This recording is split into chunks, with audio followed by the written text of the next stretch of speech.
السلام ناظرین میں بلال شیخ آپ کا میزبان آپ کی خدمت میں حاضر ہوں. امید ہے آپ خیریت سے ہوں گے.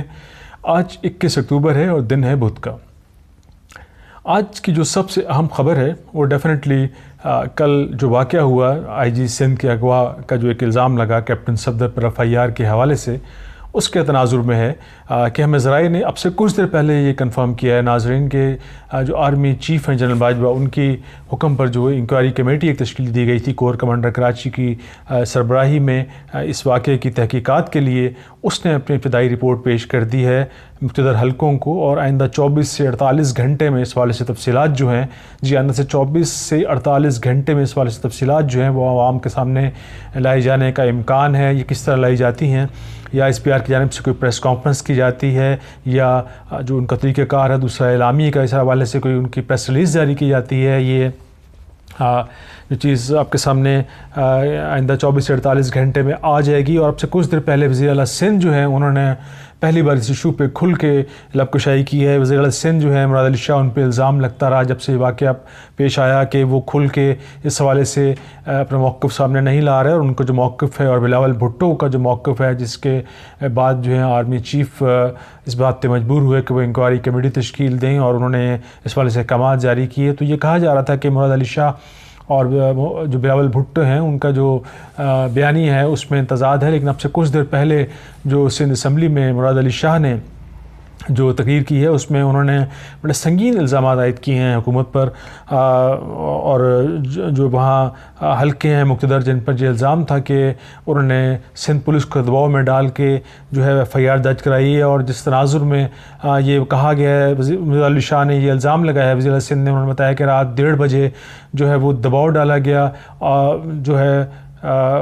سندھ پولیس پہ، اور یہ دھمکی دی گئی تھی کہ اگر یہ جو ہے اس کے حوالے سے کیپٹن صفدر کے خلاف کارروائی نہ کی گئی اور اس طرح نہ کیا گیا جس طرح FIR کاٹی گئی ہے تو حکومت بھی جو ہے وہ سندھ کی جا سکتی ہے. تو یہ ایک بہت سنگین الزام ہے، اور ڈیفینیٹلی اس حوالے سے رپورٹ جو ہے ابتدائی پیش کر دی گئی ہے. اور اس حوالے سے جب یہ منظر عام پہ آئیں گی چیزیں، کون کون اس سے ملوث ہے اور کس کا کتنا قصور ہے، یہ اور یا یہ الزام تھا یا اس میں کچھ حقیقت ہے، یہ اس رپورٹ کے منظر عام پر آنے کے بعد ہی پتہ چلے گا. تاہم ایک بات جو ہے وہ بالکل کلیئر ہے جس پہ ہمارے ذرائع نے یہ بتایا ہے کہ وزیر اعظم عمران خان نے بھی اس پہ کچھ برہمی کا اظہار کیا ہے کہ اس سارے واقعے کو جس طریقے سے ہینڈل کیا گیا، اس نے ڈیفینیٹلی جو اپوزیشن کا ایک بیانیہ ہے اس کو نہ صرف تقویت اس لحاظ سے فراہم کی گئی ہے کہ ان کا تو بیانیہ ہی یہ تھا نواز شریف کا کہ جو ہیں ادارے جو ہیں پاکستان میں دوسرے اداروں کو نہیں چلنے دے رہے کچھ ادارے جو ہیں، اور اس حوالے سے جو یہ واقعہ ہوا اس نے اس کو اس حوالے سے تقویت فراہم کی ہے. بلکہ دوسری تقویت اس نے اس حوالے سے فراہم کی ہے کہ اپوزیشن کا جو تحریک تھی، یہ اپوزیشن کا جو اتحاد تھا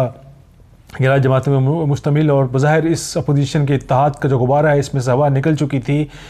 2 سے 3 ایسی وجوہات ہیں جو میں آپ سے شیئر کروں گا. اس کو دوبارہ ایک تقویت ملی ہے، اس کو مدد فراہم ہوئی ہے سارے واقعے سے،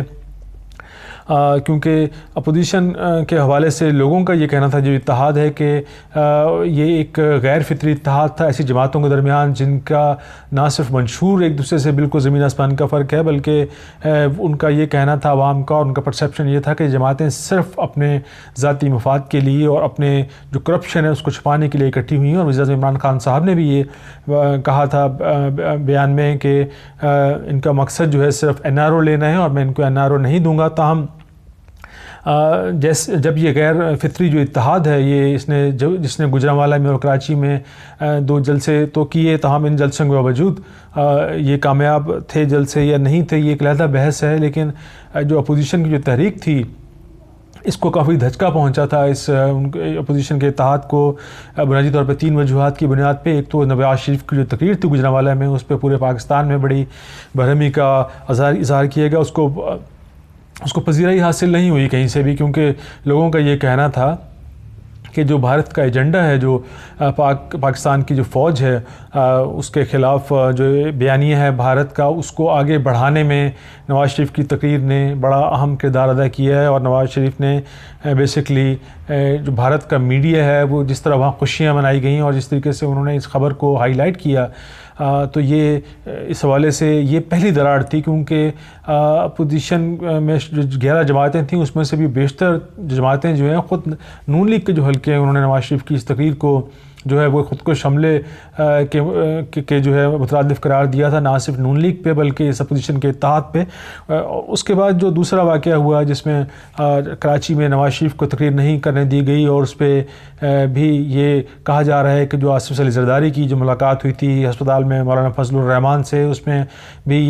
یہ کہا جا رہا ہے کچھ حلقوں کی جانب سے کہ یہی ایجنڈا تھا بنیادی طور پہ کہ نواز شریف کو تقریر نہیں کرنے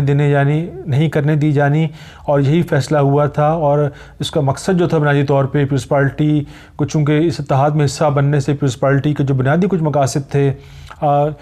جو گیو اینڈ ٹیک کے مسئلے پہ کچھ فائدے ذرائع کا یہ کہنا ہے کہ آلریڈی فراہم کیے جا چکے ہیں، جو حاصل کرنا چاہ رہی تھی پیپلز پارٹی، تو آصف علی زرداری کو جو ٹریٹمنٹ اسپتال میں منتقل کر دیا گیا ان کو دینے کے لیے، اور یہ بھی بتایا جا رہا ہے کہ شاید آئندہ آنے والے چند دنوں میں مستقبل قریب میں آصف علی زرداری کو علاج کے لیے دبئی یا کسی اور بیرون ملک جو ہے منتقل کر دیا جائے۔ تو یہ سب چیزیں جو ہیں، یہ فائدے جو ہیں وہ آہستہ آہستہ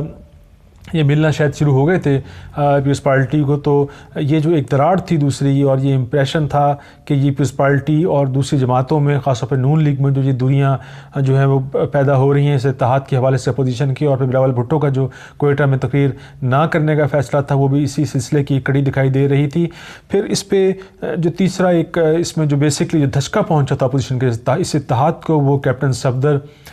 نے جو مزار قائد پہ جس قسم کا انہوں نے ایٹیچیوڈ اختیار کیا، جس طرح نعرے بازی کی، اس کو بھی پذیرائی عوام میں حاصل نہیں ہوئی، بلکہ وہاں موجود جو لوگ تھے نون لیگ کے اور دوسری سیاسی جماعتوں کے اور اس اپوزیشن کا جو حصہ جماعتیں ہیں، انہوں نے بھی اس پہ بہت لے دے کی اور انہوں نے اس کو غیر مناسب قرار دیا۔ تاہم ان دراڑوں کے باوجود، جس طرح میں نے بتایا کہ اپوزیشن کے غبارے سے ہوا نکلتی دکھائی دیتی تھی، اور بظاہر محسوس ہوتا تھا کہ ان کو عوامی پذیرائی حاصل نہیں ہو رہی اور یہ تحریک ان کی ناکام ہوگی۔ تاہم جس طریقے سے کیپٹن صفدر، جن کو جو ایک غیر معروف لیڈر ہیں، اور کسی طریقے سے ان کی جو مین اسٹریم جو ہے، مین جو لائن ہے ان کی جو لیڈرز کی، مسلم نون کے یا اپوزیشن کی، اس میں دکھائی نہیں دیتے، سوائے اس کے کہ ان کی حیثیت جو ہے وہ مریم نواز کے شوہر کی ہے، اس کے علاوہ سیاست میں ان کا کوئی مقام نہیں ہے۔ تاہم اس تمام جس طریقے سے ہینڈل کیا گیا کیپٹن صفدر کے اس عمل کو، جس طرح ان کے خلاف FIR درج کی گئی، اور پھر جو الزام لگا کہ انہوں نے جو کراچی میں IG سندھ کی جانب سے اور دوسرے پولیس افسران کی جانب سے، اور ان پر ان کو استعفے آئے، ڈیفینیٹلی اس نے نہ صرف اپوزیشن کی جو تحریک تھی، جو روبہ زوال دکھائی دیتی تھی، اس کو تقویت فراہم کی، بلکہ اس نے اپوزیشن کو ایک جو ہے وہ نئی اس کو ایک قوت عطا کی ہے، اور جو بیانیہ تھے نواز شریف کا، اس کو بھی جو ہے اب اپوزیشن کے رہنما جو ہیں یہ کہتے پھر رہے ہیں کہ ہم تو دیکھیں جی، ہم تو پہلے ہی کہتے تھے کہ پاکستان میں جو ہے وہ ادارے جو ہیں وہ ایک ادارے کے اندر دوسرا ادارہ قائم ہے، ایک ادارے کے اوپر دوسرا ادارہ ہے، اور ادارے دوسروں کو نہیں چلنے دیتے، اور یہی پاکستان میں جمہوری عمل اور پاکستان کو پنپنے نہ دینے اور پاکستان کی